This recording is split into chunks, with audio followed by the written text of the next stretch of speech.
All right, we're gonna start with Ecclesiastes, the second chapter. Cool. All right, Shalom. First and foremost, we want to give all praises, honor, and glory to Yahweh, Bahasham, Yahweh Shai, Bahasham, Rakah, Kudash. Double honors to the elders and the apostles of Great Millstone, and peace and blessings to the elect. And we are here once again. We're gonna go right into it now. As you can see, we titled it "It Can Go Either Way." And this morning, Brother Haran sent me a video of that the elder the Mashapat had done, where basically, I think in their most recent camp, when they went out to speak, he basically had this demon that drove by, and was shooting.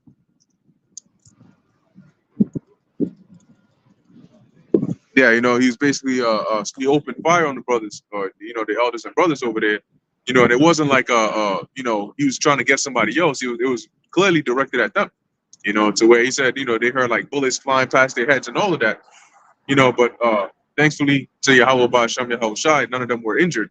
Nobody was hit, nobody was hurt. But it's all the spirit. Now I believe he said prior, like before the camp, they basically agreed to come earlier so they could all be anointed, anoint each other. So it's definitely the spirit. And as I was listening to it, I didn't hear the whole video, but I was listening to it. The thought that came to mind was it can go either way, which is based on how you look at the situation. It can either boost your faith or it can increase fear. Because if you look at a situation like that, and there's a scripture that talks about the Most High. You don't got to get it, but it says that the Most High is known the judgment which He executed, right? So if you look at it in the situation or the perspective of, damn, that was a close call. Shit, we're lucky. Like we could have got taken out. It puts fear in your mind because you're looking at it like this was out of control, like this was random, and it was so random that it could have taken you out. But when you understand that, in fact, it was much more controlled than anything, it calms you down because the Most High is in control, right? Because like the elder said in his lesson, the Most High is, if he says it's time to go, you going. It doesn't matter what you do. And if he says you ain't going nowhere, you're not going anywhere. I mean, he opened up the earth and swallowed up, was 150 men or like more, Korah, Dathan, and Abiram. Okay, so the point is the Most High controls who lives and dies. As a matter of fact, let's actually get that in real quick in 1 Samuel, second chapter. And I think that was what Hannah was when she was praising the Lord. Okay, the mother of Samuel, and even she understood that concept. So when you understand that, as a matter of fact, really you can rejoice because you understand that, damn, like the Lord really had our backs, right? Like the Lord protected us. Speaking from the perspective of the brothers there, the Lord protected us, and had we not had favor with the Lord, those bullets would have taken you out. But the Lord shielded you, and had this demon, come by and do whatever it is he was going to do, but to none effect, going to show you the power the power of Yahweh Ba'Sham Yahweh Shai, right? Because hey, once again, you have a situation like this where it was directly at you, but you also have a situation where somebody might have been just minding their own business and a stray bullet takes them out. I think a couple of years ago, there was a story like that where there was a toddler that died from a bullet that came through the window, because there was a shootout going on around. So what are the chances that you're in your house and a random bullet comes through your window and takes you out? You see? So it's all controlled. To add to your point, there's another situation where a guy walked out of the elevator, and the elevator, like as soon as he walked out, the whole thing came crashing down.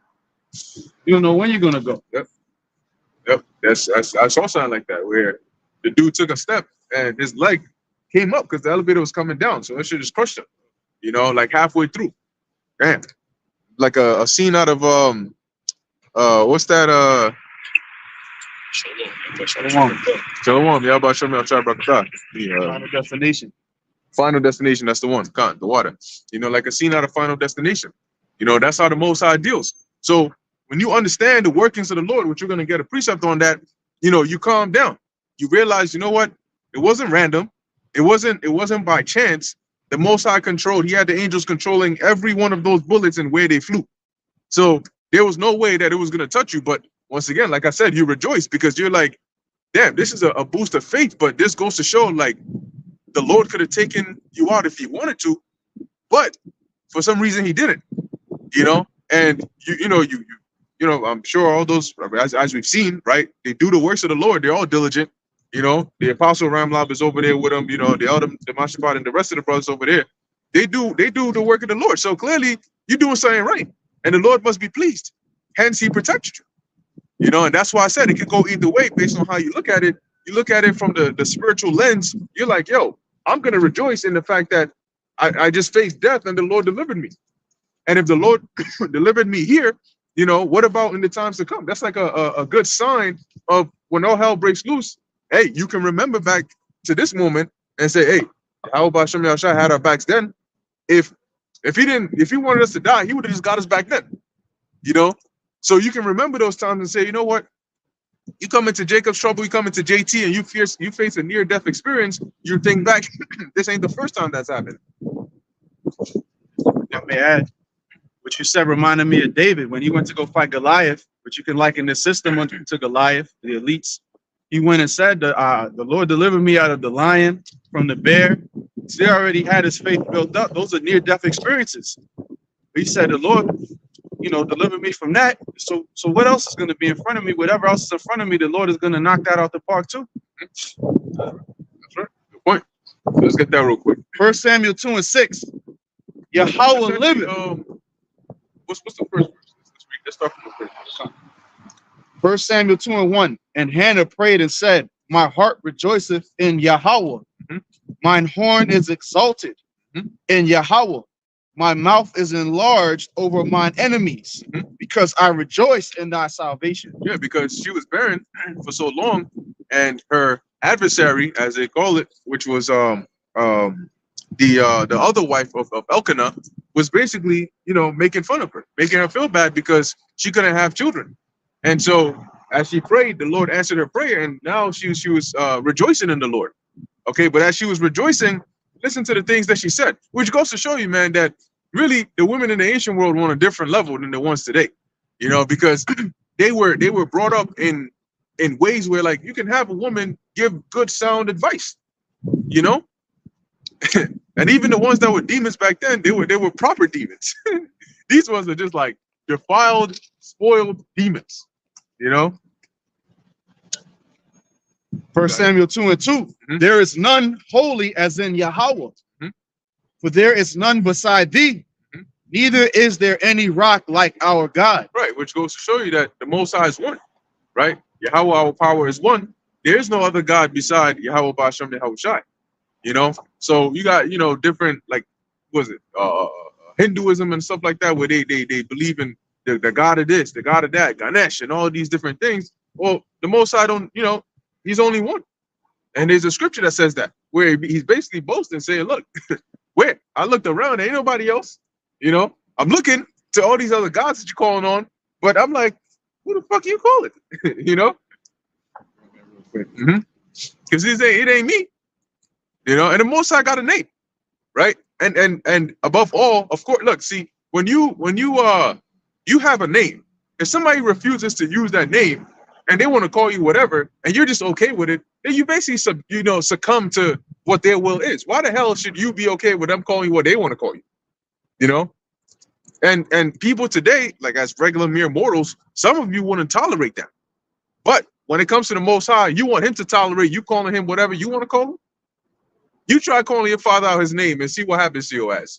You know, if you were raised by a proper man, you wouldn't try that. You know. Hey, real quick, and you know that's a product of society today, because you know in the Western world, they don't reverence respect for your elders, right? That's something that's not accustomed here. You know what I'm saying? Like Americans today, they want to treat everyone the same. You know, children can participate in adult conversation. They can participate in adult content, right? There's no separation between adults and children in this fucking society, right? So why would any child think of respecting an adult or somebody who's their elder, not to even call them out of their name, right? How much more the Heavenly Father, okay, the one who created all things, the King of the universe. Look at how they treat, like for example, Putin, right? Putin is a president of Russia, right? The prime minister of Russia, whatever you call it. But when he's in public, right, he's treated with reverence by even other prime ministers, by other presidents, and so on and so forth, other heads of state, because of the power that he has, right? He's very influential, right? He has his country, running in a certain order, right? That looks like it's opposing the Western power, right? So these other countries look at this nigga with respect. When they come around him, they know his Secret Service niggas could really pull up on you and snap your shit up. So they're very cautious when they come around him. With a quick, snap of a finger, you out of there. It doesn't matter who you are. If you come too close to that nigga and he puts his hand up like this, right? Something could happen to you in a split second. And upon his command, that's when things happen. So how much more the Heavenly Father? You don't see somebody calling Vladimir Putin out of his name like that. Even these disrespectful ass Babylonians, they don't even go around calling him out of his name. And he's just a mere mortal, okay? Who's protected by an entity. That's how he has the power he has now. He's just a regular person. How much more the Heavenly Father? You see? So that fear, right, that these people don't have, that reverence that they don't have for the Heavenly Father, soon will be their downfall, because that's why the Lord is going to come in here, right, send his son down to bring that order. And it's not going to be pretty. Okay, prior to the destruction, the fire that comes and cleanses this whole land from all the pollution, all the madness, all the confusion, all the bullshit, right, that we had to put up with. Teaching these people, here it is, like, as we're going into, you got niggas who have the gall to go lick off shots against the prophets, man. It's like you don't understand what you're doing. You people have no idea. And that's because America enables this type of bullshit. You go to these different countries, they have respect for people, man. They're not going around, doing whatever the fuck they want to do. And that's all promoted in fucking Hollywood, man. All right? They show you these stupid ass movies, they push this bullshit culture, and you stupid ass people go ahead and just believe it and keep on doing it in real life. It's just a fucking movie, man. All right? And even in a movie, niggas get put to death. How much more in real life? All right? So when that time comes, man, there ain't nobody gonna be standing around like, oh, yeah, no. The Lord's gonna move us out the way. All right? He's gonna just lay out. He's just gonna let loose, man.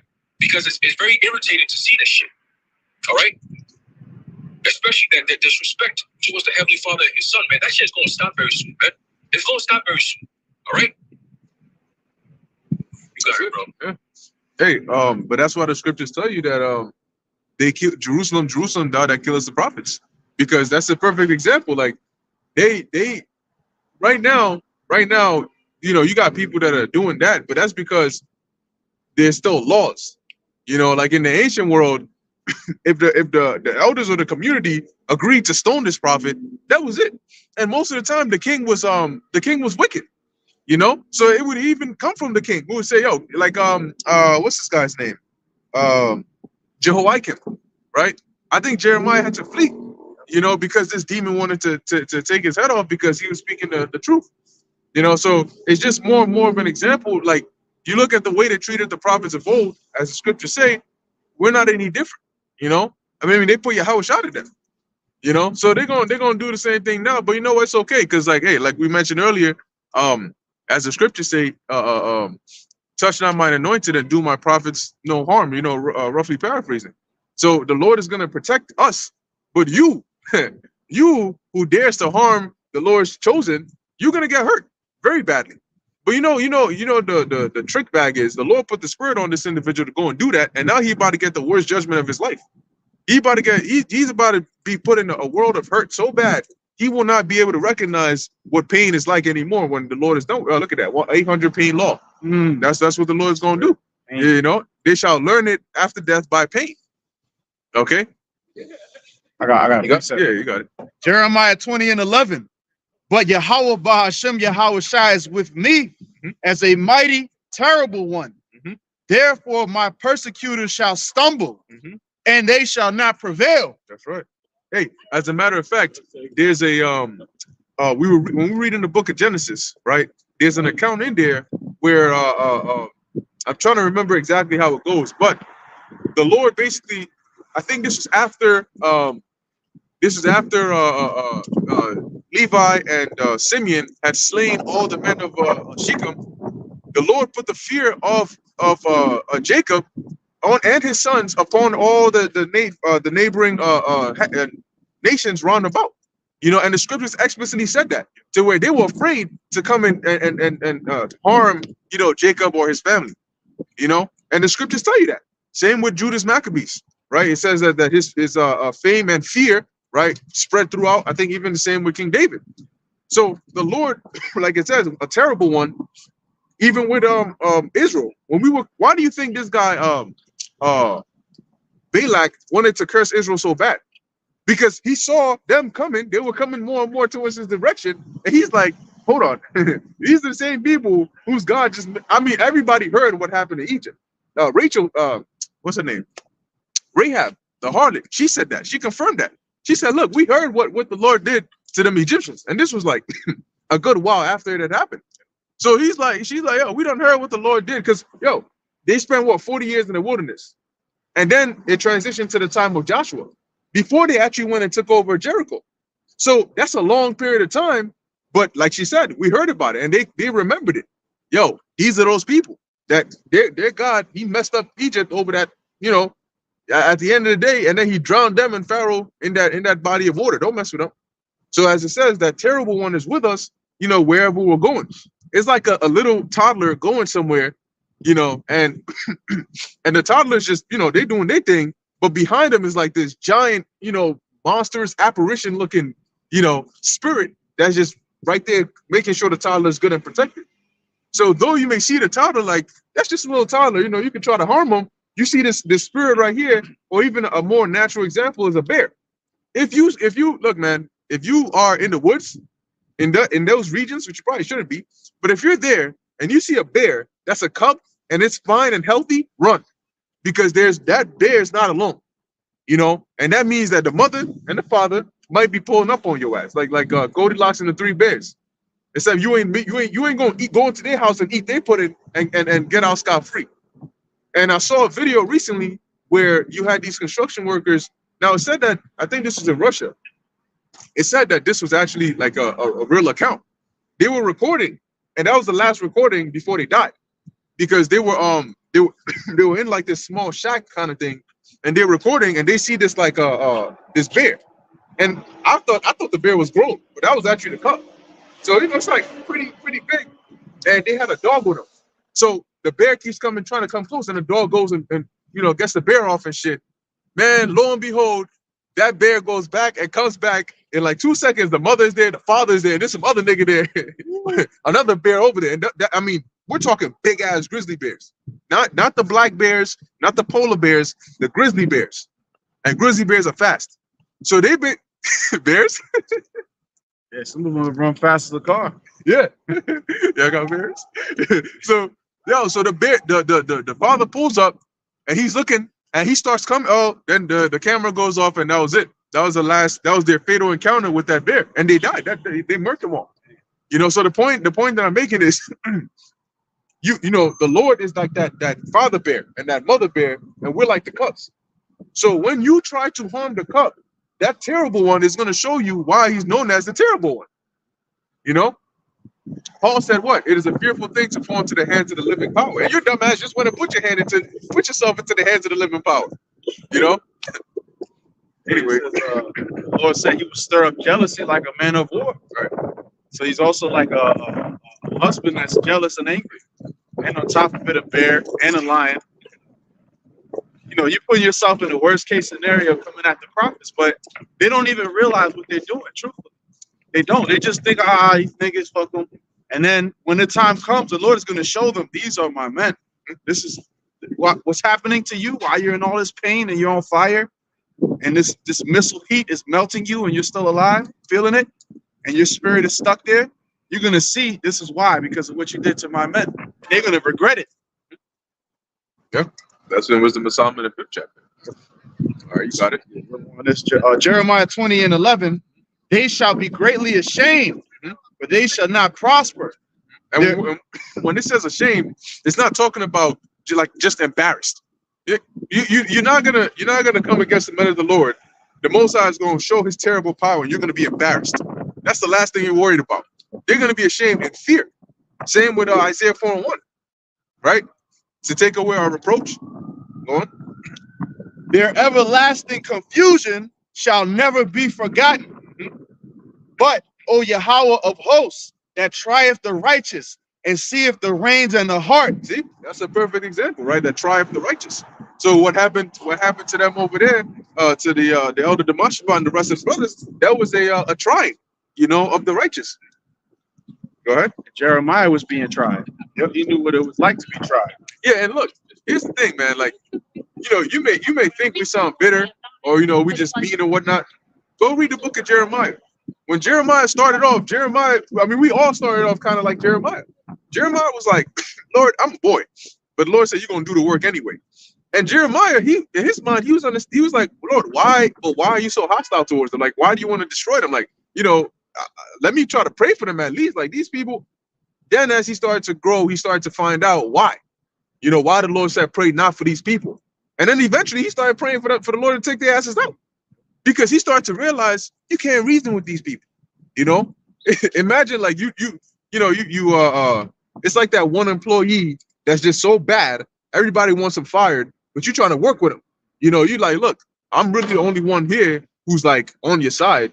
Work with me. This dude disrespecting you and shit, calling you out your name, and there's just no getting through to this guy. So then you realize, hey, you know what? Hey, get his ass out of here. I understand why they wanted him out of here in the first place, because that's how these people are. Eventually, you start to realize, because when you first come in the truth, you're like, oh, that's it, 441. We deliver. That's it. Hey, Lord, come. But when you first come into the truth, you're thinking, damn, Lord's gonna do all that. Damn, that sounds harsh. Oh, he's gonna burn people. What about my family? What about my friends? So you get excited. And you're like, yo, let me try to warn them. So. Like I didn't know I might have been destroyed if I didn't stop doing these things and repent. So they might not know. Let me go and warn them. And then it isn't until you go and talk to them, and then they give you that reaction like, "Yo, bro, what are you doing? Like, step aside somewhere, man." And then they blatantly go on in their wickedness. Then you start to understand. Oh, I don't think you can actually help this guy. I think the only way that you can help him is by judgment. Yep, you got it. It says, let me see thy vengeance on them. And that's Jeremiah, right? Go ahead. For unto thee have I opened my cause. Mm-hmm. Because they tried to kill Jeremiah many times. And he wasn't the only prophet that experienced that. The life of a prophet is not one of profit. Okay, it's not one of like luxury. It's not one of what did Yahushua tell those that came to see John? He said, what would you expect to come and see? A reed shaking with the wind? Or men dressed in soft raiment? Go to the king's house. That's where you're going to see that. But over here, that's not the case. When you read about the actual lives of the prophets of old, they weren't living merry, jolly lives. Almost every single one of them, his lives was hazarded, or they were put in some strait or some difficulty. And that's what it takes to serve the Lord. You think if serving the Lord was that easy, it wouldn't be, there wouldn't be such a massive reward for it. You look at what Yahushua had to do. As a matter of fact, Yahushua going on the cross, that was him serving the Lord. Go on. If I may add a quick point, just want to say this: the prophets are the most hated men on earth, and that's apparent by the way that the people treat us, the way that the people look at us, the way that the people see how they was just ready to try and slay the brothers, come against you. We want to see you in jail. They want to see you hung. And that's going to lead to a lot of us, they have to be martyrs. We know that. Yep. Hey, but you know what? The Lord got us, man. That's right. He got us. That's right. He's gonna be like that Papa Bear. Hey, a reason why, like the brother Ashiar just said, that the prophets are the most hated in the world is because this earth is given into the hands of the wicked. So anything that opposes their wickedness or exposes it or puts out the light that they're trying to cover up with the darkness, it becomes automatically a hate thing. That's why they want to push for the rest of the world, of these dumbass people, to believe that the truth from the Bible is actually a word of hate. How can that be? Right. For so long, the Bible has been the guidance. Right. Right. Scriptures tell you, Ecclesiastes, the 12th chapter, the 13th verse, it says that the whole duty of man is to keep the commandments of the Most High. Right. To fear the Most High, to keep His commandments. That's all you got to do. Right. So when we come out here and we're showing you, just like Yahushua did. Right. He said the servant is not greater than the master. So everything that they went through 2,000 plus years ago, we're going through the same exact thing. which is we're preaching the word, the truth, which goes against the status quo. Therefore, we become labeled as a hate group. Therefore, we become labeled as an anti-Sem. Therefore, we become labeled as a radical because we speak the truth that goes against the status quo, man. All right, and like we've always been saying, anytime they tell you to dislike someone, you might want to take a look at that and say, oh, hold on, why are they telling me to dislike this person? Or if they tell you, oh, like this person, maybe look into it and see, oh, why they tell me to like this person, right? And it's a beautiful thing because this year has been a year of true exposure, man. Even in the Hollywood world, the sports world, whatever you call it, a lot of things are being exposed because the Lord said, nothing that's done in secret shall not be brought to light. Okay, everything's going to be brought to light, man. In these last days, it tells you in 2 Thessalonians that the man of sin is being revealed. Okay, so when the man of sin is being revealed, it's not just us revealing him as being the man of sin. It's also showing the world that these are the things that he's done leading up to this point. You see, because we know what the end goal is, and when you know what the end goal is, you know the steps that's taken to the end goal. The rest of the people, these are just random events, but for us, these are specifically done. All right, to get to a certain goal, and we are in the way of them getting that ultimate goal, man. They're gonna deem us hate because we hate what they're trying to do, and they hate what we do. You know what I'm saying? So when they push that, oh, you guys are a hate group, it's not that we're dangerous people going around hating people. No, it's because what we're doing and saying is a dangerous thing to their wicked agenda. And until people wake up to that fact, you're gonna be taken away by these devils and their what's it like? It tells you in Ephesians, the wiles of the devil. Okay. So that's what a lot of people are heading into. You're heading into the wiles of the devil, and you're not going to escape, man. You're not going to make it, all right? Because you were openly, blatantly coming against the Heavenly Father and His men. You're not going to make it, man. All right? And that's just what it is. I'm just sick and tired of dealing with these fucking people already, man. All right? From top to bottom, I'm just sick of this whole system. Everything is bullshit, and it's getting worse and worse. The more they're being exposed, the worse it's getting. It's like they just don't even care no more. They just outright just fucking the people left and right. And people are just like, oh yeah. They're not paying attention. And now it's led to the point of rebelliousness, to the point where niggas could go out there and start shooting at prophets, man. That's crazy. What nation do you see people doing shit like that, man? People who are supposed to be highly esteemed, we're looked at as the scoundrels, right? The offscouring of the earth, right? Like the Apostle Paul said. You see? The Lord said that we're not going to be reverenced. The prophet is not reverenced in his own country, in his own city, his own town, by his own people. You see, that should show you that we are the prophets of the Lord. Not these fucking phony ass pastors in the churches getting your money, lying to you, fucking your wives left and right, adultery left and right, promoting all kinds of bullshit, and you people promote and support that. It's like they doing a good thing. Here it is. You got this. I believe she's a attorney general or district attorney, whatever. Fannie Willis or whatever her name is, right? And she out here committing adultery, but guess what? Oh, you can't talk about a sister like that. She doing a good thing for our community. You stupid ass niggas, man. All right, and that's why the Lord's gonna cook all you niggas. That's just what it is. We at the point judgment is about to rain forth very soon. Okay, you got this guy, so-called Elder Konath, talking about he hanging up the boots. It's like, yo, bro, where you get that from? The Lord said, when he comes back, who will he find so doing? You gotta keep doing the work. It's crazy. You see, you waving a white flag, Yo. hanging up the boots. You retired, you done. Like what? Hanging up The the Lord said, boots. "He that endureth till the end, the same shall be saved." You don't get to choose when the end comes. Clearly, the end is here because we ain't seen the missiles flying yet. We're close to the end, right? The scripture says in the last days, a lot of them are going to depart from the faith. We're seeing all these things coming to pass, bro. We are in the last days, man. Well, he was going off And anyway. these are all things that was a prelims before the destruction. Okay, the Lord says he's going to start the judgment in his house. You see how these dudes are moving nowadays?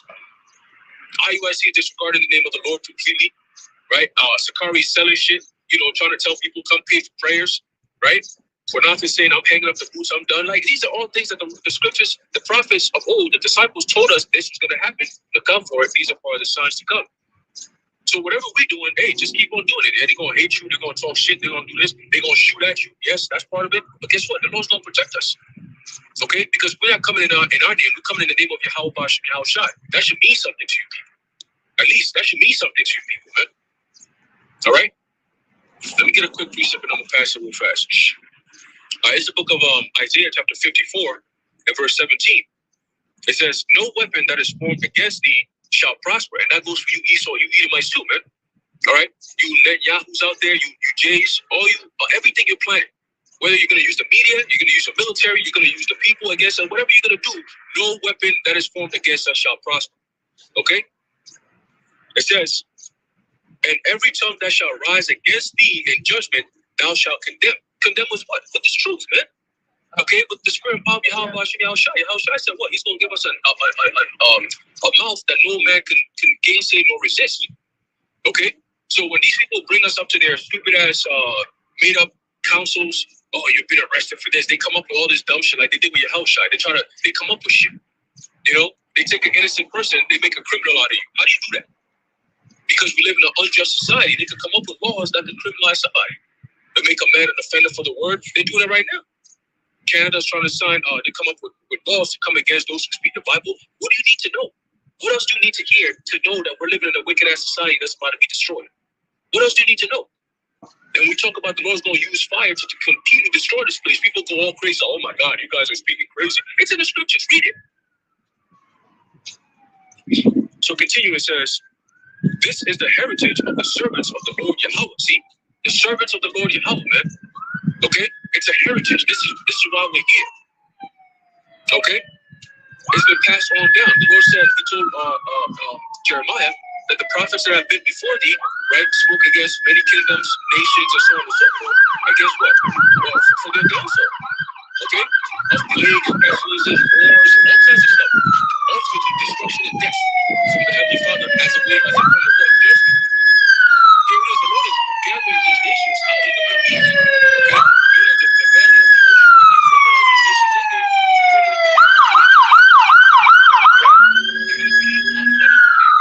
Now you see niggas are sitting out here talking about, oh yeah, Super Bowl, Taylor Swift, and this and that. It's like, you niggas is crazy, man. Nothing that you guys do makes sense. You're not speaking from the scriptures. You speak against the scriptures, and you even know what's in the scriptures. You niggas is weird, man. Let's finish this. It says, it says, this is the heritage of the servants of the Lord Yahweh, and their righteousness is of me, said the Lord. Right? So, if our righteousness is of the Lord, how are you going to come against us? You know what I'm saying? Because you're not speaking against us. You're speaking against the one who lives, all right? And that's a problem. You're rebelling against the Heavenly Father, and you know what comes with that. You know what comes with that, and we can't wait. All right, me personally, I can't wait. I'm just gonna sit there and watch niggas get fucked up, right? Hey, you're gonna praise the Lord, man. You're gonna thank the Lord. Get these niggas up out of here, man. All right? All these dudes push, we gotta bring the nation back. You see how wicked these niggas are, man? What space do they have on the chariot when Yahushua comes back? You gonna give up your seat for these niggas to come sit there? Because I'm not sure brothers over here trying to do that. So we don't got much time, man. This place is done. This place is finished, bro. Every single day, we got less than a month before that whole eclipse thing comes. I believe through the Spirit, after that eclipse, things are going to speed up. Through the Spirit, things are going to speed up, man. This is all Egypt all over again. All right? When the plagues hit, after the Lord hit with the 10th plague, what happened? Well, I'm out of there. Okay? So through the Spirit, it comes within a week and a half, 2 weeks of the Passover. You have the eclipse. You have the Passover, and then a week or two after that, you got the eclipse coming in. Okay, and then shortly after that, you got the whole the One Accord Treaty with the Hudak. And I saw the video that you did before yesterday about how they were saying MSNBC was talking about how next year could be a dictatorship, police state, whatever. If Trump comes into power, nigga, they might not be an election. They putting that out there to let people know. Guess what? When the Hudak take over, you're gonna be in a dictatorship, nigga. That's what they're trying to tell you. It's not no Trump or Biden. They have no power. The Hudak is going to be taking power over all of this shit, regardless of who's the president or not. Because you niggas must have forgot that we're still in a so-called national emergency. Hence, FEMA still has the power, not the president, so-called president. When he gave the State of the Union address, did you see the presidential seal on the front of the thing? You didn't see that, did you? A lot of people don't even pay attention to this type of shit, but we do. Okay? Every slight change that happens, we pay attention because it matters. They're sending a message to those who can see. And the Lord is about to send the ultimate message to those who can't see. All right? It's coming. Got it, bros. You got that? Yeah. You want me to finish up in this or? Yeah. Nah, finishing this, and then we go back to 1 Samuel. Is that where we're at right now? Yeah, I'll have one more verse in Jeremiah 20, and Yeah, then then we go back there. Yep, yep. Jeremiah 20 and 13. Sing unto Yahweh, praise ye Yahweh, for he hath delivered the soul of the poor from the hand of evil doers. Yeah, because I mean, the Yahweh Ba'Shem Yahushai are the only deliverers. Okay, deliverance is authorized by the Heavenly Father, Ba'Shem Yahushai. Okay, and that's what like the brother's saying, the world is about to find out very soon. This isn't look, man, this isn't a game, and you may say, oh, you guys are hate. Well, what do we hate? And as a matter of fact, are you without hate? Give me one name of somebody that exists on this planet Earth that has no hate. And I'm gonna tell you that you're lying. Everybody hates. Okay? Every single person hates. That's just nature. Like, if you're a human being, you're gonna hate something, or someone, or have the potential to. The thing about it is, we hate wickedness. You hate righteousness. So if anything, you're being a hypocrite because, hold on one second. What about the Amalekites over there? What about what Mr. Netanyahu is doing over there? Is that not hate? Does Netanyahu love the Palestinians that he's bombing over there? I'm sure if you ask them, they'll tell you straight up, no, they don't. Because he said they want to eradicate them off the face of the earth. Is that love? So why isn't he considered, or at least what they're doing, why aren't they considered a hate group? When you got Edomites that go and shoot up schools, right? They shoot up them schools. Why aren't they considered hate groups? When they go and shoot up black churches, why aren't they considered, what's that? Why is he not considered a part of a hate group? Because it's hypocrisy. When you actually break it down, you find out, bro, people believe it because they don't look into it. If you come and ask us, we're gonna go into the scriptures and point you the proof for everything that we stand by or go into or say. So then why look at us? Why not look at the book? But that's why, like what you mentioned about Canada, that's why they're bringing that law, because now you're starting to see that because we're bringing the truth out of the Bible, they're like, yo, because why now out of all times are they saying that they gotta ban this like out loud Bible reading, because they're saying that there's certain things from the Bible that are too hateful. But wait a minute, the Bible has been in existence for thousands of years. So did you now just realize that there's certain things in there that are hateful? Or is it because now, 1 Corinthians 4:9, now that we're out here bringing out the whole truth about the Bible, now people are starting to get a better picture of what it's about. It's not about an Edomite with long hair, telling you that everything is going to be all sweet, prosperity doctrine. There's a narrative in the book. Okay, there's a starting point and an end point. The Bible's not like an encyclopedia you just pick up and, all right, let me go here and go. No, it has a starting point and an end point. There's a plot. It's a story, But the thing that makes it so special is it's the story of the world. It's a living story that we're all living through. So you want to read about the world today, read it in here. All right, go ahead. Back in First Samuel. Before the brother goes into that, you mentioned something real key, and I'm going to bring out when you go into the Zondervan's Bible Dictionary, we always bring this out about Esau, because now you see, the devil's been pissing us off so much. Now we're just going to bring everything out, all right? Because the Bible has a narrative, like you said, all right? And the word, the churches always teach, oh, God, love, all this bullshit, love, right? But love is associated with one nation, which is the nation of Israel. And the word hate is associated with one nation, which is the nation of Esau, Edom. So now you just want to demonize the whole concept of the word hate, because the Bible is becoming the mainstay. Everybody's going into the Bible now. And when they go into it, they're not going into it with the Christianity way. They're going into how the Israelites are teaching. You see? So now people are going to associate the word hate with who the Lord hates on this earth, which are the Edomites. So now there's an identity. Oh, shit, hold on. Oh, you guys are saying hate. Okay, well, hate what? Hate who? Well, the Lord is saying that he hates you, Edomites. For Jacob have I loved, Esau have I hated. Straight up. That's what the Lord said. So now if you demonize the word hate, what are you trying to say? Right? What are you trying to say? Right? Let's see what the Lord is going to do to you Edomites, whether you want to ban the word hate or not. All right, let's see what the Lord is going to do to Edomites. Okay? And Esau does not mean hairy. Okay? It means red. Okay? You wasted away his heat. All right? Let's get this the Zondervan's Bible Dictionary. If I can find it real quick. Edom is red. Yep. Edom is red. Esau wasted away his heat. Yep. That's right, the water. me see. I think I got Esau here, but let's get Edom. Let's get Edom.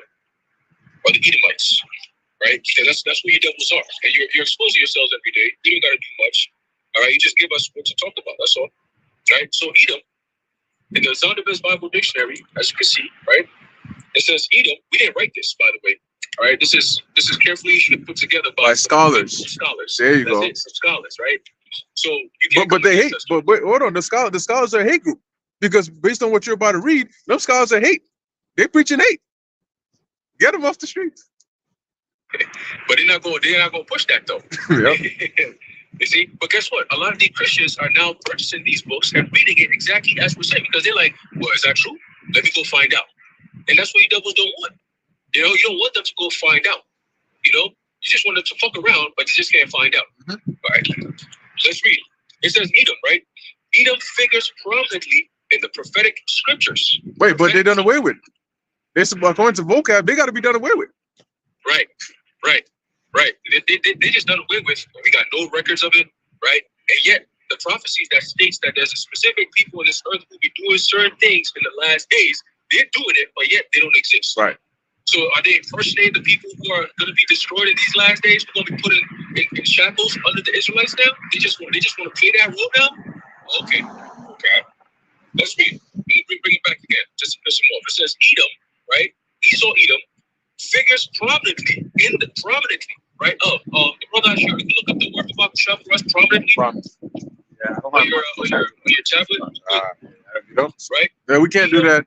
He doesn't have a tablet on him. Salaki, Not today. Okay, done. All right, that's fine. That's all good. Edom figures prominently in the prophetic scriptures as the scene of great future judgments. Okay? It says, she is the only neighbor. She is the only neighbor. Because remember, Edom was southeast of Israel. Yep. Right? So we had you have Jerusalem down here. You go all the way up to Galilee up there. But you come down, right, down south of the Dead Sea, right? You have Esau, Edom down right there. Yep. Right? So she is the only neighbor of the Israelites who was not given any promise of mercy from the Most High. Now, why is that? When you look through all the nations and you look at history between these nations and the so-called Negroes, Blacks, Latinos, Native Americans who are known as the Israelites, right? What nation on this earth took the biggest role in the destruction, the downfall, all right, the oppression of the Most High's people? The scriptures tell you, I believe in Zechariah, it tells you that what? He that touches you touches the apple of his eye, right? Zechariah 2:8, if I'm not mistaken, right? So you did all this debauchery, you did all this madness, you beat us, you beat our heritage out of us, you beat the names out of us, you literally caused the falling away, right? You did all this with the propaganda, with the media, with the oppression, with the economies, all kinds of different stuff that you did against a specific people, right?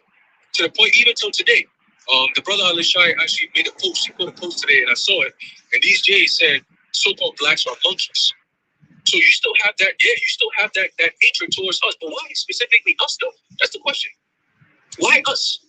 We're still oppressed. We're in America. We don't have a land. We don't got no power. But you guys have this hatred towards us. Why? Is it something more to it? Maybe what we're saying could be true. You see? But here it is. The Lord said, the scriptures say, the scholars, according to Bible prophecy, saying what? She is the only neighbor of the Israelites who was not given any promise of mercy from the Most High. Okay? So you're not getting any mercy whatsoever. Damn. You're going to be 1,000 years in slavery for all the shit that you've done, not only to us, the Israelites, but to the rest of humanity, to the rest of creation. Look what you've done over the past 200 years, man. Look what you've done. Look at the earth right now. Because this year, I bet you barely get sunlight nowadays. Yeah. Because the whole damn sky is filled with chemicals. Yeah, Bill Gates wanted, but he said that though. So that's what Bill Gates was saying. They wanted to block out the sun with all that. Yeah. To block out the sun, yeah. You know, we're seeing all these shit. Every day they come out with emissions this and green fuel this and we're trying to save the planet, climate this. But yet everything that they're doing is affecting the earth, destroying the earth. Mm-hmm. You got fishes coming to the shore of the water, all fucked up. The water's all disrupted. The water energy is disrupted. The air is disrupted. The food is disrupted. Everything is disrupted, man. This nigga Kyle Schwab, I read an article yesterday. I'm gonna tap into it, do a video on that. This nigga said, they want to basically use AI to copy the way the brain works.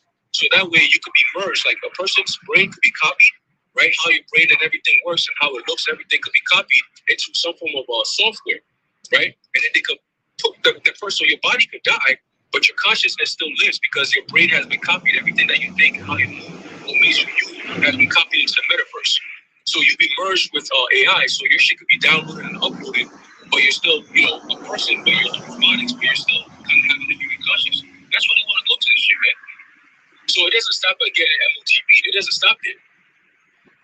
They want to push even further. Again, they want to be like the Most High. You see? But guess what? The scriptures tell you the pride of thine heart your heart have deceived you, man. Okay? You don't have much time, number one. Number two, you're going up against an immovable force, which is the Most High. How the fuck are you going to push that? Have you ever seen the Most High? How do you think game plan against that?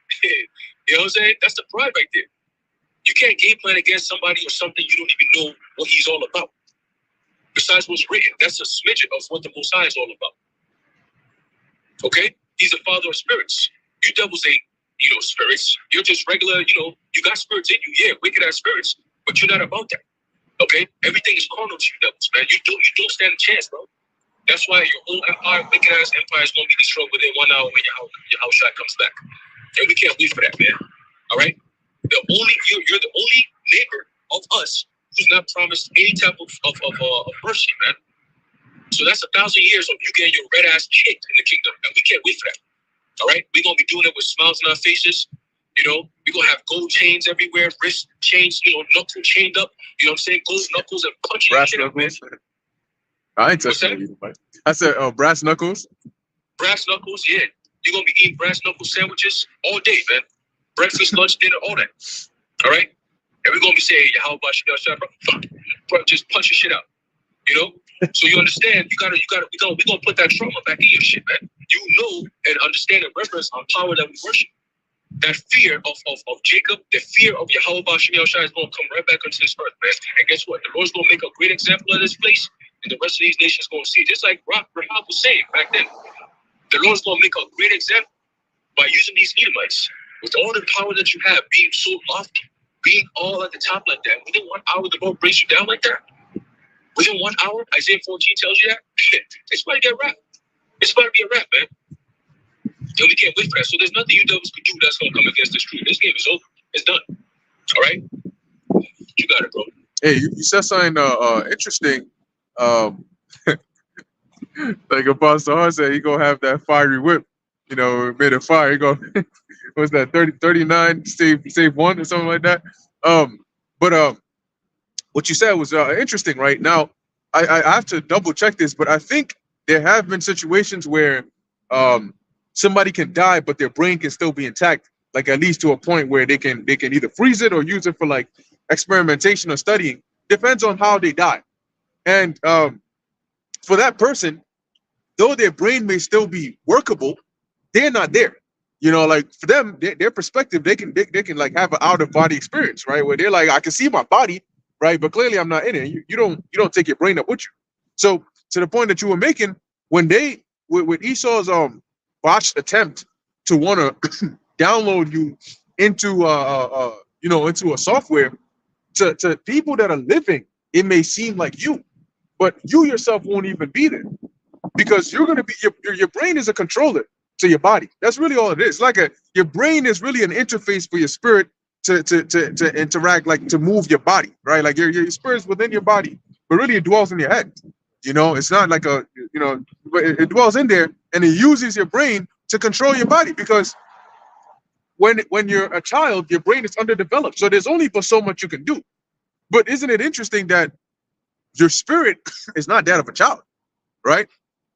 Your spirit doesn't age. It's the same spirit that's in you from when you're a toddler to when you're an adult. When you're speaking full fluent sentences, it's the same spirit. Now that same spirit goes to the spirit world and comes back in another child's body, and yet now you can't speak again. But your spirit itself knows how to speak. It's an adult. So your brain is what allows you to be able to, move the body a certain way, walk, talk, breathe, eat, all the things you would need to do here. So the point that I'm making is, like you said, and I think King Solomon said that, right? No man have the power to retain the spirit. And that's ultimately where Esau, he would like to go. He would like to either replicate the spirit or try to have some mechanism to capture it, But you're not gonna capture the spirit. This ain't like capturing a firefly or like Tinkerbell in a jar somewhere, and now we're stuck in this jar. They would like that. They would like some device that they can use to trap somebody's spirit and say, look, that's spirit right in there. Now let's study it. But you can't do that because remember that all the technological advances that they've come up with, the Most High put it in their minds.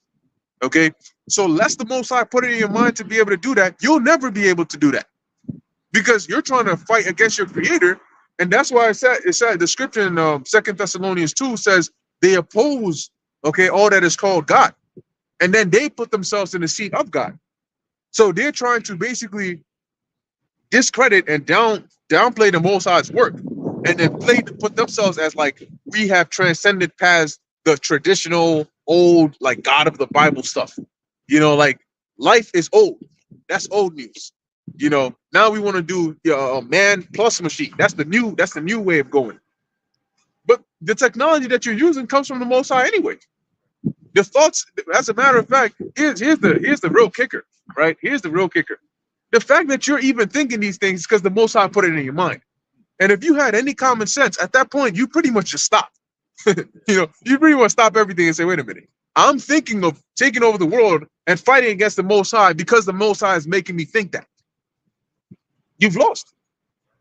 You never stood a chance. Esau wants to play Ghostbusters, man. Yeah. Put you in a spiritual vacuum and put you in a container. Like that's what he would, like the brother said, if he could do that to us, he would try it, and then it is one of the 144 spirits. Look, I got it here. Right. Yep. Hey, what you got? So we back in First Samuel. First Samuel 2. Real quick, you said something real key too. We've been saying a lot of key things, huh? Well, a lot of key things. A lot of key things. Think about this. That it took Yahushua and the angels a whole 1,000 years to create humanity on the 6th day, which is the 6,000th year, right? These devils haven't had power for 1,000 years like that. For them to be, we got technology that's been 1,000-year-old technology, and this, nigga, you haven't gotten to that point. It's just the past decade, the past century that you've been pushing this idea of, going beyond the regular human person that you guys have on this earth right now, right? The concept of human beings as we have it, as the Lord created it, over the past century, these devils want to change all that. The Lord, it took him 1,000 years to put it all together. He looked at it, he said it was good, it was perfect. You niggas, within 100 years or so, you want to change the whole thing? Take organic and make it inorganic? That's the thing. It's like, again, the pride of that heart had deceived me. You can't do that. It's impossible. It's literally impossible, bro. You know what I'm saying? You can't. You're not going to change the way the Lord created things. The most you can do is destroy it, right? But with that, even how far can you really go with that? You know what I'm saying? You still don't have power over the spirit. So that caps you right there. Right? It tells you in the book of Job that he has created the bounds that he cannot pass. So that goes into not just the physical, as in you can't go past the earth, certain dimensions of the earth, certain stratospheres of the earth, and so on and so forth, right? To the heavens and so on and so forth, like you so much desire, right? But yet, you sit around and you talk about, there is no God, or you make a mockery of the concept of the Most High. With this guy, Harari, who can openly say, we're not talking about some God in the heavens somewhere who came up with this. Like you talk like as if, the Most High, like some mystical Bible God somewhere. But yet, everything you're doing is to go against the Bible, the God of the Bible. If he doesn't exist, why are you so concerned about doing things opposing what he set up? Why is that? Why are you not going against the Hindus and the Muslims and all kinds? Why are you coming against the Christian God of the Bible? Why are you using that as an example to say, we're going to be above the God of the Bible? Why are you pushing that out there if he doesn't exist? If none of the stuff that's written actually exists, but you know exists. That's why you can counter it. You could try to counter it. You see, you know about the prophets. You've done your excavations. You've written books about it. We've read it, right? We know you devils have a concentrated effort. It tells you in the book of Psalm that you do a diligent search. So you mean to tell me you're not going to do a diligent search on the one who created all things? You've done that. You're just not going nowhere with it because you're the Edomites. You're not the sons of God. You don't have that access to the Most High like that. Okay? And that's what makes you hate yourself, because you know you ain't going nowhere but down. All right? So ultimately, guess what? Everything we bring out is just solidifying everything you already know. The only difference is you knew it and you kept it as a secret. We just making it open. We just publishing it for the whole world to know what's actually going on. And that's what's pissing you devils off. All right? But guess what? The more you try to come up with legislations to come against this truth, the more ammo we get. Right? The Lord just feeds us more ammo. Let's go. Right? The more you try to come against us with, sending clowns like the guy that went down to the brothers in Dallas, try to disrupt the word coming out. Guess what? Yo, man, Ali Ashram was a bad brother, bro. Yo, he just kept going. I'm like, oh shit. That's a different level right there. You see? So it's like the Lord is just toying with you niggas. And it's about man, just wait till Isaiah 59:19 kicks in, man. Because that's what it's gonna get to that point. It's gonna get there. You see? Yeah, I'm fired up, man. I'm still out here, but I'm fired up. You know what I'm saying? But it's all through the Spirit. Because we are that close to the end of this thing. Okay? They're gonna be sending agents. Now they're resorting to all kinds of crazy shit. Niggas are shooting brothers, niggas pulling up, talking to brothers' faces, touching brothers, moving cameras. Like you niggas are desperate. Stop sending your goons, bro. You niggas come in, you shoot yourselves. Leave wherever you guys are, whatever bunkers you're at. Rothschild is already gone. Bring the rest of you niggas, the family members. Come out, let's talk. You notice there was no burial ceremony when Rothschild was being buried. Kissinger, same thing. Why are they not showing that? Because they don't want to show the world who's associated with these niggas that everybody looks at as evil. See, most of these people that you have in your Congress and prime ministers and all that, they come from all good to you. Guess what? They're behind the scenes, bowing down to Rothschilds and them. You know what I'm saying? So why would they show the world, oh, these are the people that went to his funeral? Oh, so they're affiliated? Because the world is waking up to that shit, man. Right. All right? So now you on the run. You hiding. Now you faking your death, hiding it. Fuck out of here. We're going to come find you. Okay? This truth has already found you up, but soon it's going to get physical. All right? When the Lord comes back, yeah, but you got it, bro. Hey, it's actually key that you said that. It's a key point you made right there. Right, which is that when the Lord comes back, real quick, can we get Isaiah? We'll come back to this, but Isaiah 42:14, is it? He shall. That's his word. That's his word. All right. And the reason we're getting this is because, like you said, when you said that, the thought just came into my mind that we're nothing compared to Yahushua when he comes back. You may think like, y'all sound like y'all ready to get your hands on him when the Lord comes back. You ain't seen nothing. If you think we're scary, you literally have seen absolutely nothing. Because when you see Yahushua when he comes back, we're gonna look like freaking elementary school teachers. You know what I'm saying, trying to calm down a kid in class compared to Yahushua. And what's gonna make it even scarier is we're talking on camera. Yahushua is coming in a chariot. The size of his chariot alone, the energy alone is gonna be scary. And then you realize, you see how dangerous that is? It has evil intentions towards you. You know what I mean? Like when you see him in his power and glory, and then you see him look with anger at you, what the hell are you gonna do? You might try to die, but he'll say you're gonna catch your spirit in the air and send it right back down. Because hey, remember that when the Most High came down, that's the Spirit 666 on their license plate. When the Lord came down to talk to Moses in the sight of the children of Israel, they were afraid of shit. As a matter of fact, I think if I'm remembering correctly, they said after that they said we're okay with Moses being the mediator. Yeah. And the Lord came. We didn't come with hostility. He literally just made his presence known through a fire and the thunderings and the lightnings and all that. They said, hell no, we don't. No, we don't want it. Now, mind you, these are people that have seen plagues by the Lord in Egypt. These are people that have seen the sea been part in half for them to walk through. So if anybody has seen anything crazy, it's them. And for them to see the power of the Lord and say, hell nah, we're good. No, we don't want that. We don't want none of that smoke. You know what I mean? What do you think is going to happen when Yahushua comes back in anger? This is the Lord coming to say hello. Yahushua is coming with what we're about to read right here. He's going to be the most pissed off out of all of us. So what the hell we're going to be afraid? And he's coming to deliver us, Lord willing. So what are you going to do? And like I was also thinking this is like when all hell breaks loose, man, when the Lord puts the spirit on Esau to let loose, we ain't even like you ain't even gonna have to worry about us. Like we ain't even gonna need to come for you because you already gonna be taken care of by Esau. You know, plus all the other things that the Lord is gonna bring to make Jacob's trouble as bad as it's gonna be. It ain't gonna be just troops. You may escape the troops, but you may get hit with famine or hunger. You may escape that, but you might go see a talking bear in the woods. You know what I mean? Shadow aliens get you. Yeah, shadow aliens. You know, apparitions. I mean, it happened in the time of Egypt. You got it.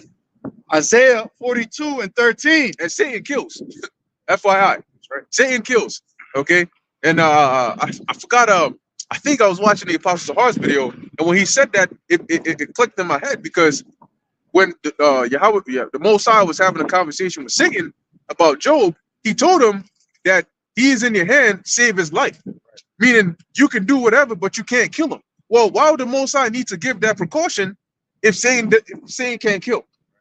The Lord had to tell him, look, my man, calm your ass down, all right? This is a bet, right? So we're gonna put it to the test, but you can't kill him. So who killed Job's children? Who did that? You know, I obviously because the Lord said, Satan said he's gonna touch, right? Put forth thy hand now and let me touch all that, and really he said, touch all that belongs unto him. How did the Most High touch it? Through Satan. He gave him jurisdiction. And it shows you how fearful the Most High is because wait a minute, Job's daughters and sons didn't have a say in the matter. Or they got together thinking everything is all good and the roof came down on them. All to test Job. You know, so when that time comes and the Most High, he ain't gonna say save his life. He gonna say, look, you and all the rest of the spirits that are created for vengeance, go, let loose, let the games begin. You know, and I'm gonna join in on it too. So you gonna have more to worry about than just like troops when all hell breaks loose. You're gonna have apparitions, wild animals, maybe beasts that you've never seen before. You're gonna hear sounds that you can't imagine. You got it? Isaiah 42:13. Yahweh Bahashim Yahweh Shai shall go forth as a mighty man. He shall stir up jealousy like a man of war. Like a man of war. Because as it tells you in Exodus, I think in the 3rd chapter, that the Most High is a man of war and Yahweh is his name. And one thing about men of war, we're not talking about these TGs over here on commercial TV that they show you joining the U.S. Army. No. Okay, the ancient men of war were men of war, slaying lions and bears. What's that? Was it Benaiah that slew 2 lion-like men of Moab? And then I think he said that he jumped in the pit and slew a bear, a lion after that. Samson freaking slew a lion with his 2 hands. It says he rent it like a kid. Man, have you seen a lion, bro? You know what I'm saying? Like a freaking lion's paw is damn near the size of your head. When they pin you down, you're dead. You're dead. If you see a lion, you're freaking dead, bro. This dude rent is like imagine I took this garment and just like, you know, that's how he rent that lion. Like a stuffed animal. Yeah, like a stuffed animal. You know? So you go mess with these are the Most High's men. That's why the Philistines were like, look, bro, send in Delilah, bro, because literally that's the only way you gonna get to this man if you send in a woman. You know, don't send no dude in front of him. Well, guess what? Did not Jacob wrestle an angel? Yeah. Right? Yep. He straight up wrestled an angel, bro. All to night. the point where the angel was pleading, like, yo, let me go, bro. The sun is almost up. Yeah, nah, you ain't going nowhere, bro. Give me a day first. You know what I'm saying? Yeah. That should show you the power. We are the sons of the Most High. That's it, sons of the power. You know what I'm saying? So, hey, man, it's going to be very evident soon. People going to see it like, damn, you guys are really God's people. Like, oh, shit, like, look at the power. Look at everything that Jake does, even on the carnal level.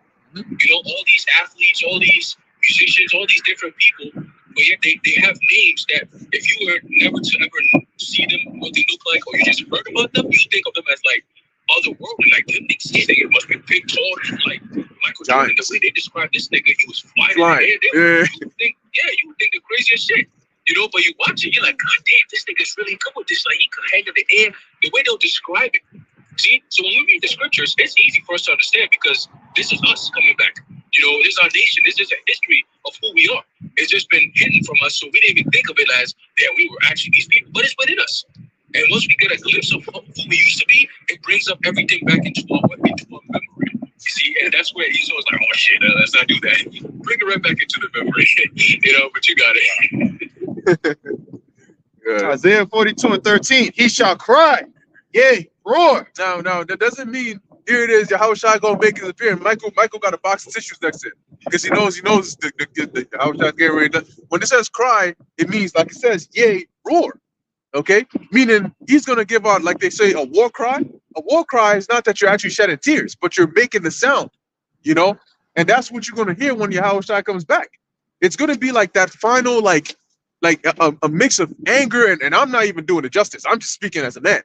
But it's going to be like a mix of anger, but at the same time, finally being able to why do you think when people, you ever seen those movies or TV shows, somebody's really, really been holding it in, and he finally gets his hand on the person that he's been waiting for, and as he's like hitting him, he starts to yell.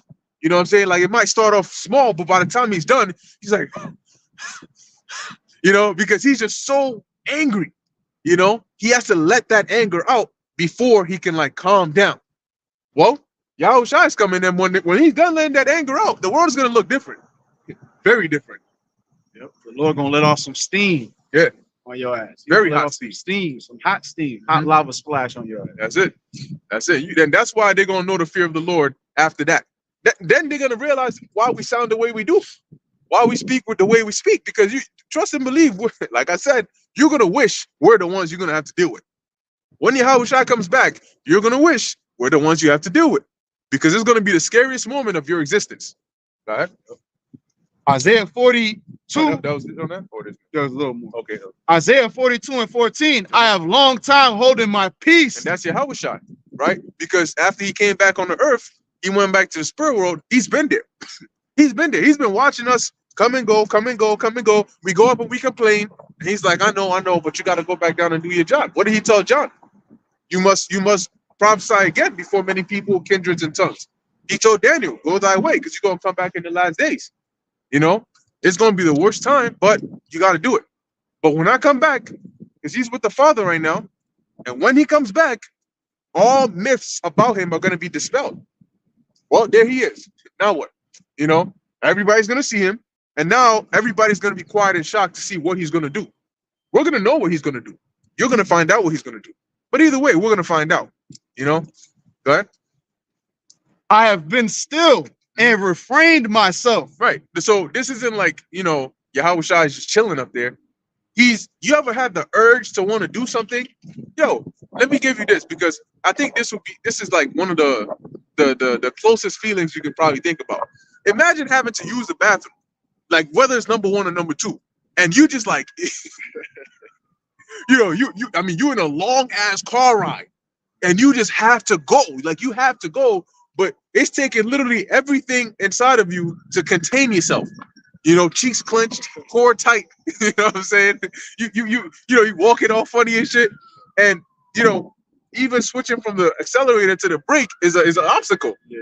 But you manage to hold it all in until you finally get there, and then so imagine that urge where you're like, oh my gosh, imagine that, but obviously on a different level, or even better yet, if you had let me let that pass.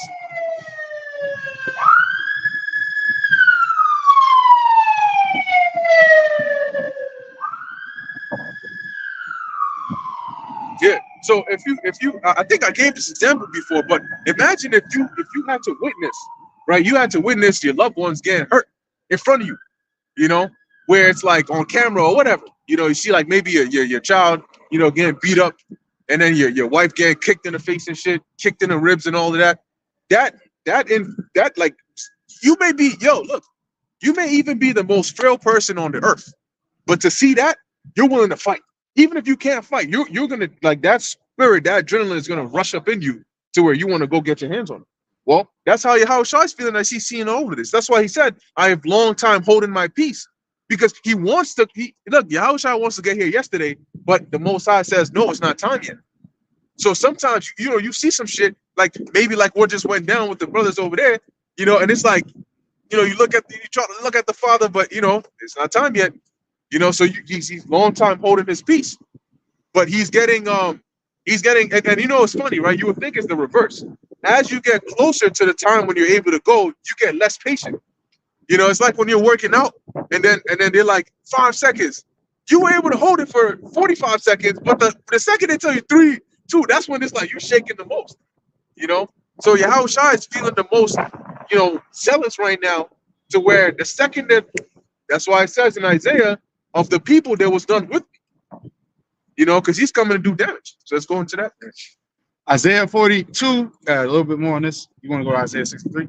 Yeah, we could do that. Yeah.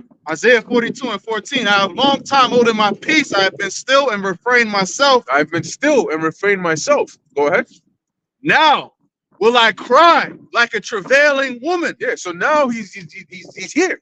You know, he's finally here. Go ahead. I will destroy and devour at once. At once. No games, no nothing. You know, it's like there was a for those that have seen it, it's in one of the Shrek movies where Shrek got deceived by this elf to basically sign a contract. You know, and I just like I remember the scene, and this elf, I mean, as Shrek is signing the contract, this dude is like his freaking toes ripped out of his shoes and made claw marks in the freaking wood on the floor, bro. Like he's like, sign it, you know. So Yahweh Shai is like, yo, I'm finally here. You know, and that's why it says he will destroy at once. He ain't gonna wait, he ain't gonna hesitate. And look. Let me tell you something. You're not going to what's the word I'm looking for? What's that word where you like try to politic with somebody, like negotiate? You're not gonna negotiate with Yahweh Shai because he's not coming looking for negotiation. He's coming to do damage. That's his mindset, that's his end goal. You know, forget negotiation. I will not meet thee as a man. There you go. The Lord Yahweh Shai, he's taking it personal, man. You know, like you know that MJ meme, and I took that personal. That's it. That's the Lord. Yep. The Lord is taking it personal, and especially when you see how shooting brothers, doing this to brothers, doing this. This is his flock. This is who the Lord loves. Right. It says nothing can separate us from the love of Hamashiach Yahweh Shai. So how do you think the Lord is looking at that? Yeah, it's spiritual too, because like then again, they're also his shepherds. Right. He's like, yo, these are literally the only ones who are taking care of my sheep. And they're doing it. And you mean to tell me you want me to lose good shepherds, not because they quit, but because they're trying to do what I sent them to do? That's like if somebody's trying to do it, like your child comes home and they're like, I mean, I was trying to do what you told me to do, but then they keep on, you know, trying to hurt me and shit. Right. You know what the fuck? You know, so hey, like we're reading there, Yahweh Shai is coming, man, and he's coming to do major damage. He's not coming to negotiate. You cannot, I'm gonna repeat it one more time. You cannot negotiate with Yahweh Shai when he comes back. It's not gonna happen. It says his reward is with him. He's coming to bring judgment. He's coming and everything is preset. Wait a minute, who are you that he's gonna listen to you? The Heavenly Father says, yo, it's time to go, and I actually want you to go and do this right here. Go and destroy. I got one word for you, destroy. He was also known as the destroyer. Hey, the destruction is so crazy to the point where the Lord says, you got to remove my elect out the way first, so then you can go full Right. Yep. hand with these dumbasses. Yep. Man. Yep. You know, just move them out the way first. Like we always say, that train that's coming, and there's a video. Oh shit, there's a video I actually saw today. I believe it was India somewhere, and there was 2 guys who were walking, and there's a freight train coming towards, you know, just on the tracks coming, and these 2 dudes are just walking, and one of them, the guy said, he's walking, the train's walking behind him, he's just walking on the side. The train even like, it wasn't even full collision, he just swung by him, and just that power alone, the nigga got spun out in the air and got crushed, just like that. Just like that. I'm like, damn, man, the train just kept going. Just like that. Like, just like that. I'm like, yo. So imagine what Yahweh Shai is going to do when he comes back. You know, he just leaps off the throne and he's right there, ready to go. Yep. You know, and actually, you mentioned something. You said how, you know, he's going to be steam. He's going to be blowing off steam. Well, guess what? Imagine that, but this time smoke, right? He's just like, you're so angry, it's just smoke just coming out your nostrils and shit, like, you know, your ears are smell like, yeah, like, damn. You know, Ezra said, he said, that when I perceived it, he saw nothing but what? Dust, smoke. and smell of smoke. What's that? He said dust and smell of smoke. Dust and smell of smoke. You know what I'm saying? That's a powerful force that's going to deliver this type of damage, man. that all you've seen is dust and smell of smoke, that means everything is pulverized, right? With fire. You know, like Peter said that the elements shall melt with fervent heat. Okay, so everything in this path is done so. It's out of there, man. Completely disintegrated. Okay, and that's what's going to be all the steel, metal, everything just going to be cooked just like that, man. Upon impact. Okay. So hey man, it's not a joke, and this is why we pray and thank the Lord that Lord willing, Lord have mercy on us and He deliver us and we can watch this. Because man, I want to see this, man. You know, the past couple of days, the past week or so, every time I'm driving, man, I just this hatred for this place because everything is just worse. You know, you drive in the streets, every potholes, you know, your car's hitting into potholes. You like, yo, we pay all this tax, these things can't fix this shit, man. They're letting the whole place go to waste. You know, when you pass by water, you go to Jersey. You know, the water over there smell like shit. You be like, damn, bro, you roll the windows up and shit, you know? Yeah. You pass by the Hudson River, it's all brown and all dirty.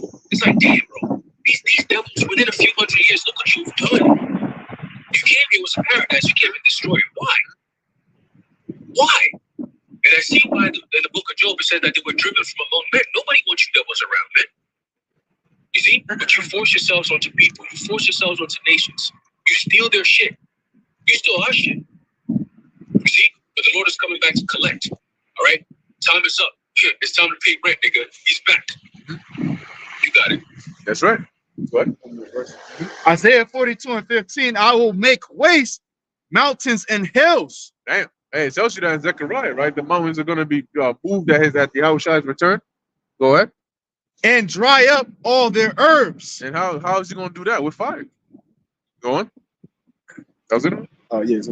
And I will make the rivers islands, and I will dry up the pools. There you go. And that's how, and once again, he's going to do it with fire. Okay, so it's going to be in a very horrific and scary time. You know, but hey, at least we're going to, Lord willing, be on his side. You know, if you can't beat him, join him. Well, we ain't trying to beat him. So now let's get that in Isaiah 63 to back this up. Isaiah 63:1. And also, as a matter of fact, let's jump real quick to 66 and 17 and then come back to 63 and 1. Because when he comes back, guess what? He's also going to destroy sinners. He's going to destroy, 2nd Ezra 15 also talks about that. But he's going to destroy the sinners of his own people as well. Okay?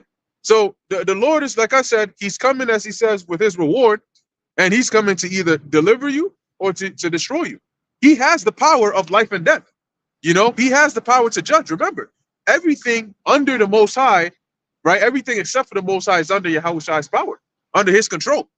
You ain't gonna go to the Father. Oh Lord, I mean, Yahushua is trying to kill me, but I know if I come there, you come to who? What? How did you even get here? Who let this guy over here? Send his ass back down. Talk to my son. That's what you're gonna hear. Oh Lord, you know, I was trying to talk to my son. You know, you try to talk to the Father, you will get taken out. You know, thinking, oh, I'm gonna go around Yahushua and try to get to the Father. You're gonna realize you probably shouldn't have even done that. You know, your best bet. Why do you think the Most High has Yahushua in there in the first place? You know, that's why, you know, it kind of makes sense why when you deal with some of these services, right? They design some like website or some app or some portal, and they kind of want to force everybody to use it. So they get irritated when you try to go around it. You know, like you come to them and say, you know, I was trying to do this. Did you check the website? No, I didn't go to the app. You know, go to the website. Everything is on there. Go to the website. We did that because we don't want you coming straight to us. That's why we built that over there. Don't come to me. Go to the website. So that's like when people try to go to the Father, he's like, no, you dealing with my son. They know none of you are close enough to even deal with me. Okay? Who the hell? As a matter of fact, that's disrespectful. Who the hell you think you are trying to deal with me directly? You crazy? But see, the Most High ain't gonna do it with words. You just gonna get that Uzzah treatment. You know, when he tried to touch the ark, the Lord took his ass out right then and there. And this just gonna mess in the eyes. Because it says the anger of the Lord broke forth upon him. That's the scary thing about the Most High, is because he can go from 0 to infinity like that. Literally, just like that. You don't know if, you know what I'm saying, one day you gonna do something that you may think, wait, this isn't like that big of a deal, but the Most High takes you out right then and there. That's why it likens him onto like a breach, like he breaks forth on, you know, break it. Go ahead. You must break it. Isaiah 66:17. They that sanctify themselves Mhm. and purify themselves in the gardens Uh-huh. behind one tree in the midst, Uh-huh. eating swine's flesh Mhm. and the abomination. Yeah, and then those trees, that's those groves. Okay. So as it says, eating swine's flesh. What is swine? Swine is pig, okay, or pork. So eating swine's flesh is eating pork. So the Lord says, those of you who are doing this, right? Go ahead. And the mouse And the mouse, which is an abomination, you ain't supposed to eat that. Go ahead. shall be consumed But together. guess what? You got demons out here on camera, and you know what? You don't even know what to get mad at, what they're doing, or the pride that it takes to do it on camera. You got this black demon on here on camera. She got no other sounds but her crusty ass chewing a roach. Ugh. You know, and she made sure to roast it to where it's crunchy.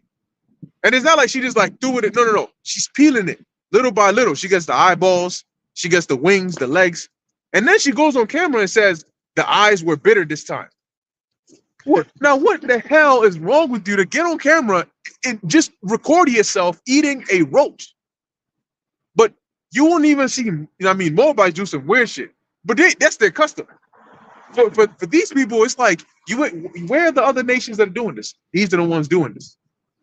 You know, so like we're reading on here, for those of you, you got Mr. Porky on video, having his congregation eating pork and shit, like it's all good. Wait a minute. Let's finish this verse. And let's see what's gonna come to him. Because they call it Yahweh Shai Day, right? Okay, well, let's read what Yahweh Shai has in mind. It says, eating swine's flesh and the abomination and the mouse shall. Which shows you that the laws are still in effect, because swine's flesh is an abominable thing to eat. That's according to what? The law. Go on. It says, shall be consumed together, saith Yahweh. How are they going to be consumed when the Lord brings that destruction? So Yahweh Shai Day, you're doing something that Yahweh Shai says don't do, and then you call it Yahweh Shai's Day. So what do you think is going to happen to you? There's more than that. All right, let's jump back to 63. Hey, I had a wicked ass uncle. Mhm. I was telling him the truth back in the day when I first came in, which I should have just let it be. And he specifically said, "I'll eat anything. I'll eat," because he knew I wasn't eating pork. So he said, "I'll eat pork and I'll eat the mouse. I'll eat the rat." And then we went and got that scripture and read it to him. He was like, "Oh shit, well, I'm gonna do it anyways." That's crazy. Yeah, they don't. It's like it's just folly being said in great dignity. Yeah. Because I remember in high school, there was a substitute teacher that came, and me, I was always going into scriptures. So you start off with a full table, and next thing you know, everybody else done scattered off the table.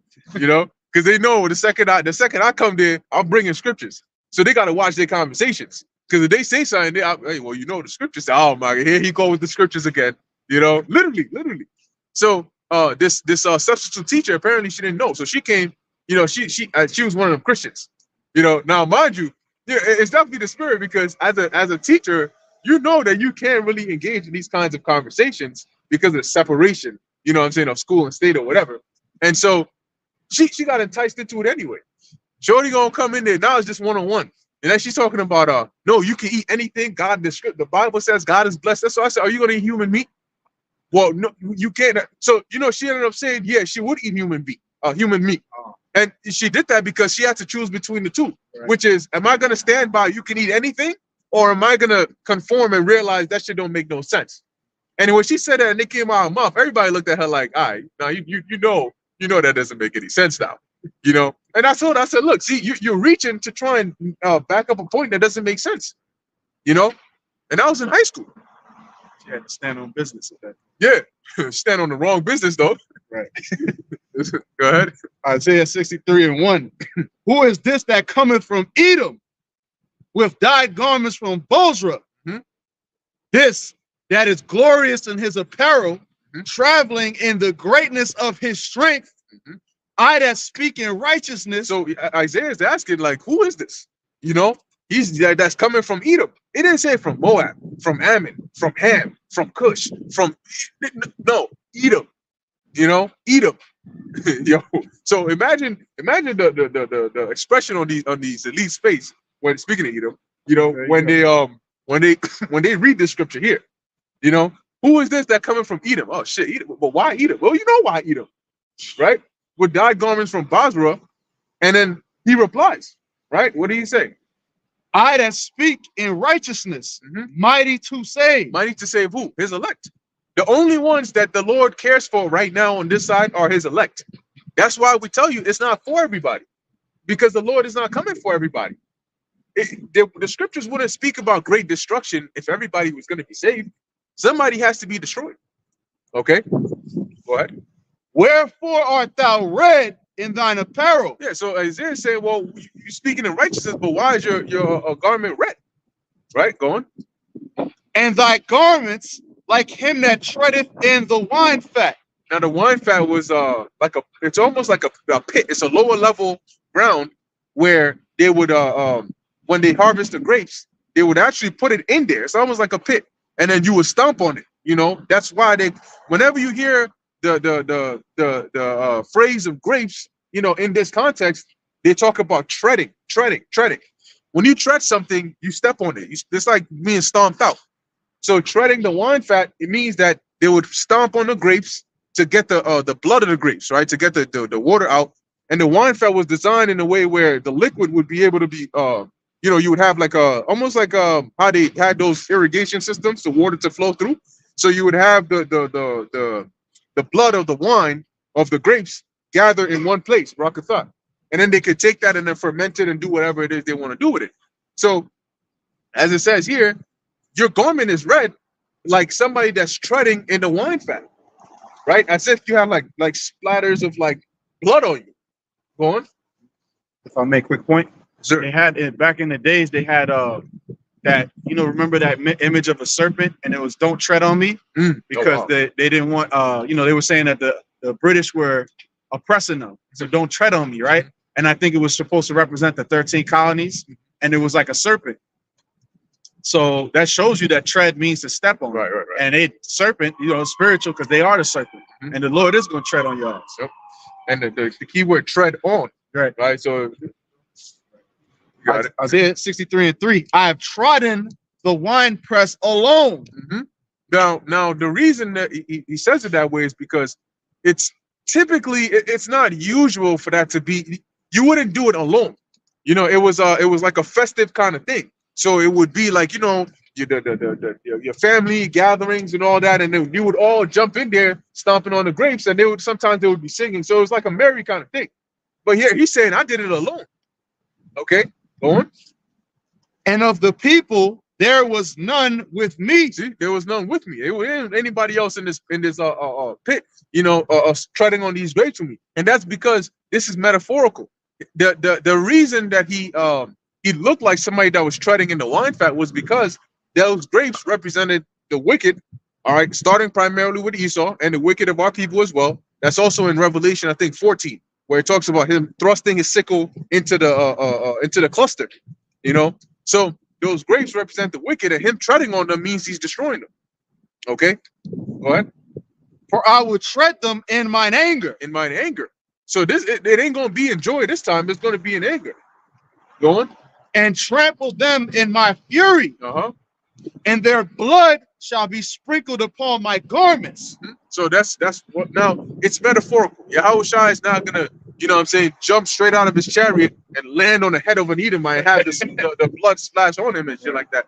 He ain't gonna do that. He's too clean for that, you know. But what is gonna happen is the physical manifestation of this is 2 Ezra 13.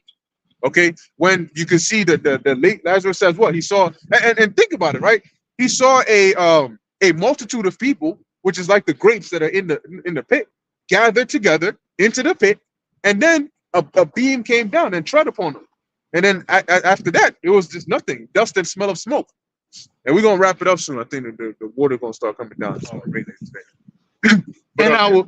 And I will stain all my raiment. Go on. For the day of vengeance is in mine heart, and the year of my redeemed is come. So two things, right? The day of vengeance, where Yahushua comes back and exacts vengeance upon the earth for the wickedness that's been going on here, and the year of his redeemed. Okay, the redeemed, that goes back to the law, right? If you had a neighbor that was sold, you know, as a slave or into, you know, a bondman, they could have a family member redeem them, which means they would buy them out, you know, and that's what Yahushua is coming to do. He's coming to redeem us, because right now we're prisoners, as the scriptures say, right? Prisoners of hope. So Yahushua is going to come and redeem us, and he's going to destroy this wicked society. It's like a ransom. Right? Exactly. Yeah. Somebody say, I got your wife and kids. You ain't getting them back until you give such and such money. Right. So that's in that sense. But the Lord ain't gonna give no money. He's just gonna take what he wants. That's it. Like you redeem a coupon. Right. You know, you give something in return for something else. Right. I got a precept to go with it. You got it. Wisdom of Solomon 18:7. So of thy people was accepted both the salvation of the righteous and destruction of the enemies. See, 2 in 1. And that's what the Lord is coming to do. That's why it's going to be such a great day. He's going to deliver the righteous, right? And the righteous are not who the, wait a minute. How is a wicked world going to define who the righteous are? And as a matter of fact, if you want to find the righteous in a wicked world, look at the people at the bottom. Okay? Because a righteous person would not be exalted in a wicked society. Neither would a righteous person be flourishing in a wicked society. Just like a wicked person would not be flourishing in a righteous society. So here's one example. When the law about witches are supposed to be put to death, right? So why is it, and that explains why the witch of Endor had to hide. So she was in that low, you know, place, because it was a righteous society, at least to some degree. So you can't expect this wicked society to put us at the top.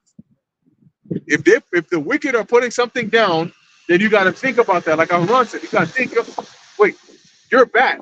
So bad hates good. So if you hate something, let me look into that and see what that's about. And if you're bad and you're down with something, then that must mean that it's also bad. That's just how it works. Right. And the more they aim at us, the more they persecute us, the more they reveal who we are. That's it. As well. That's it. All right, so let's finish off on this, unless Aaron you guys. It says, for wherewith thou didst punish our adversaries, by the same thou didst glorify us whom thou hast called. Wherewith thou didst punish our adversaries, by the same you glorified us. Because when Yahushua makes his appearance to destroy this place, he's going to glorify his elect. Take us from this low state. And literally, just like that, after all that waiting, just like that, we're going to be changed. From 0 to 100. Sorry, 0 to infinity. One more in Isaiah 63:5. All right. Isaiah 63:5, and I looked, and there was none to help, and I wondered that there was none to uphold. Therefore, mine own arm brought salvation unto me, and my fury it upheld me. That's it. That's a beautiful thing right there. And Lord willing, you know, we would be a part of those that are delivered when Yahushua makes a return. We don't want smoke. It's bad for our lungs. We want oxygen. All right, that was it on that. You got something, Aaron? All right, cool. So hey, with that, Lord willing, this is edifying to the elect. You know, we're going to end it here. Rain is starting to come down. So in closing, we want to give all praises, honor, and glory to Yahweh, Bahasham, Yahushai, Bahasham, Barakah, Kodash. And until next time, Shalom. Shalom. Hey, shalom to the elect, shalom, Yahweh, Shabbat, brothers, Yahweh, Shabbat.